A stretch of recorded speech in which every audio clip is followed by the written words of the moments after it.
I mean, I have to talk about this now. Okay, I'm gonna talk about it. There's no way to like piece this together, okay? And now that like you know, action is being taken, I'm just gonna explain it, okay? You're getting your wishes, okay? You're getting your wishes, all the drama frogs, everyone else that just exclusively is interested in like blood sport or whatever, I will give in. I will cave to you and I will describe what happened and what my opinions are, even though it's like such an open and shut obvious, like Ethan did something very wrong, Atrioc did something very weird and gross. Both are indefensible, you know. There's no perspective I have on this, and also the website should be shut down, and in general deepfakes should not exist. And the larger conversation to be had about it, the situation is that people don't see celebrities as human beings, and people especially treat female content creators like they're, you know, objects of sexual desire that can be sexualized in any way, shape, or form, in any capacity, at a moment's notice. And it's like insane. It is an actually insane thing that happens, and that we consider it to be like totally normal. Okay, deepfake should be treated like revenge porn, banned from legitimate websites. I agree, and I think it is. I looked into this a long time ago.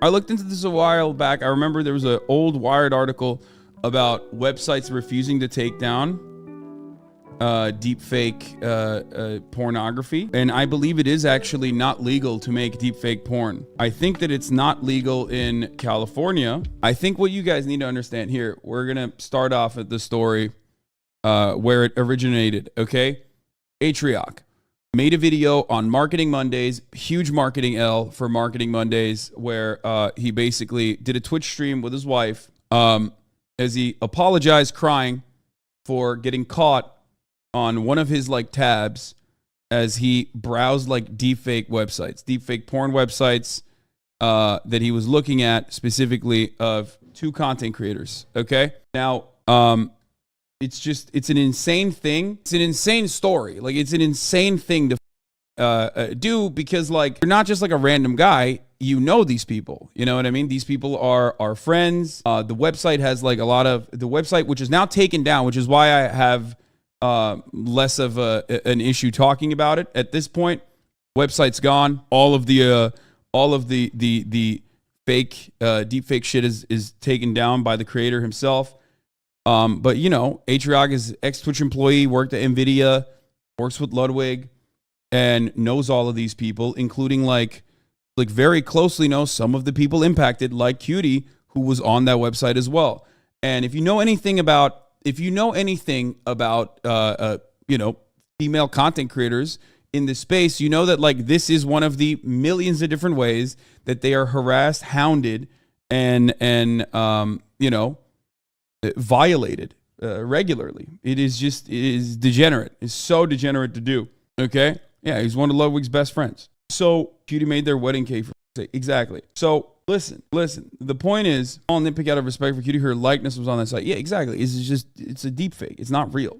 But it doesn't matter, because the entire purpose of a deep fake, which technology has gotten very good now, is to make it seem like it's that person. They market it as that this is the person.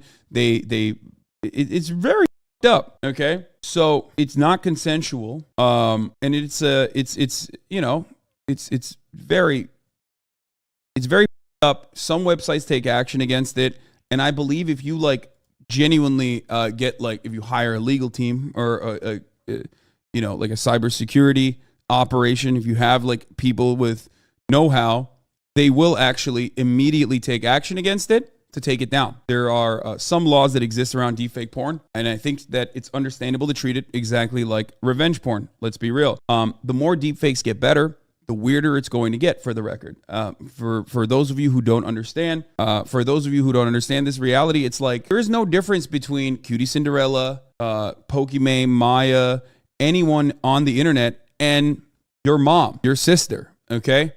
And deepfake technology can very easily just recreate your mom or your sister in a similar position. So if you cannot comprehend celebrities as like real human beings, If you cannot see them as like real human beings, try to empathize by thinking, what would I feel if this was someone I love and someone I care about, someone that is close to me? Because there's no different. They are human beings just like, you know, your parents are. They're human beings just like your sister is, okay? And don't tell these degenerates that. What do you mean? It's the truth.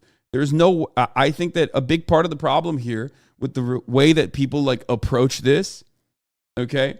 With the way that people approach this story is like, what's wrong with that? And I've heard it so many times, okay? And there's so much wrong with that. What the do you mean? It's incredibly up. And if you can't empathize because you just like literally have a part of your brain that isn't wired to see content creators as like real human beings, that's why I'm trying to help you understand it from a more personal perspective, okay? Yes, AI porn is considered an invasion of privacy, which is quite literally an intentional tort.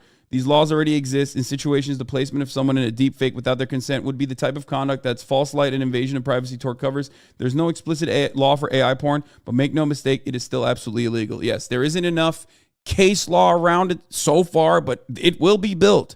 It's like when revenge porn websites used to exist all around the nation. There was a very famous revenge porn website, if you recall, and now that shit is illegal, okay? It's super illegal. It took some time, but it is obviously and understandably a violation. Anyone with more than 3.5 brain cells recognizes it as such. But yeah, this entire thing started with Atrioc and apologizing. I've been reading so much AI stuff. I'm reading all this stuff about AI and deepfake music, deepfake art, and everything.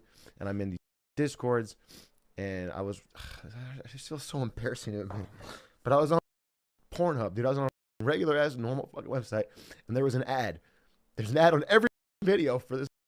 So I know other people must be clicking it because it's on every video for deepfake thing, and then it's not his girlfriend, that's his wife. Click it, and I'm rabbit hole, and at 2 a.m. I don't know, I got morbidly curious, and I click something, and it's just it's gross. It's gross, and I'm sorry. I really am. I really am. It's not. I don't know. It's so embarrassing. It's so embarrassing. I just really want to get across. It's not like a pattern of behavior, and I don't know what I want to say or not, but the thing is, like, it was like a commission website, so I think he like literally paid for it. That's what makes it insane, in my opinion. He like clicked through an ad and went to a commission, like a self-submit commission website where they do stuff like this. The guy has now taken it down, which is why I'm a little bit more comfortable talking about this. And the reason why I didn't cover it yesterday, okay? Do you get it? Do you understand? Hopefully that is made clear. And apparently the creator confirmed that he doesn't do any ads for the site. Anyway, yeah, it doesn't matter. He already paid for it. Even if he clicked through a ad, he already paid for it, right? It's just like, at that point, you've bought in, right? Does he have an addiction? Stop with this like porn addiction shit, okay? No, it's just degen, okay? I say this all the time. Good people can do up and wrong things, okay? Matter of numbers, I don't think it's likely that the internet masses will truly empathize with any streamer or public figure, but once these tools disseminate and people start doing it to people they know, it'll spread and become an issue that gets addressed. I get that these streamers are people too, but most viewers aren't seeing it like that until it actually affects someone close to them, which is why I was trying to reduce it to something that people can understand. It's wild if you're a streamer and you normalize this kind of behavior or say that this kind of behavior is normal, especially because like these are your coworkers, these are your peers, these are people that you love and appreciate and want to protect, and you should recognize that. Like, obviously, it's more understandable if you're a degenerate Coomer fan who's a psychopath who doesn't see the streamer as a human being, which is why I'm trying to like literally reduce it back to, hey, these are humans, that they are they're being filmed like they're doing sex work when they're not there, they're not involved. That's unconsensual and complete violation of their privacy. It's totally up. And I think that it says a lot about people that want to, browse through that kind of thing. I think there's a reason why QT went live and demonstrated courage to talk about it. You know what I mean? Because it basically humanizes it shows you the real legitimate human impact that things like this have on the legitimate humans that are being impacted by it. Like, there's a reason why it is seen as a violation. And especially if you're a dude, it's going to be really hard for you to understand this. I'm pretty sure you're not going to be able to. You're going to be like, I wouldn't care if someone made me into a porn star having sex with women or whatever, because you don't have to go through the same like objectification in every step of your life. So it is almost impossible if you're not interested in recognizing the humanity behind the people who are victimized by this, you're not going to see it. You're just not going to understand it. I don't care, dude. Like, what the it's literally like you just won't see it, especially because you don't see the other things involved in this. You don't see the everyday harassment that female content creators go through. I say this all the fucking time. People say I'm a simp or whatever, but it's like ultimately, it is like the harassment, death threats, stalking that I endure as a large content creator who is a leftist. It usually still pales in comparison to the harassment that is so normalized, cyber stalking and hypersexualization that is so normalized for every female content creator. They don't have to be Pokemon for this. They can literally be a random girl on the internet with no followers whatsoever, and they still oftentimes go through this. It is like a universal experience, okay?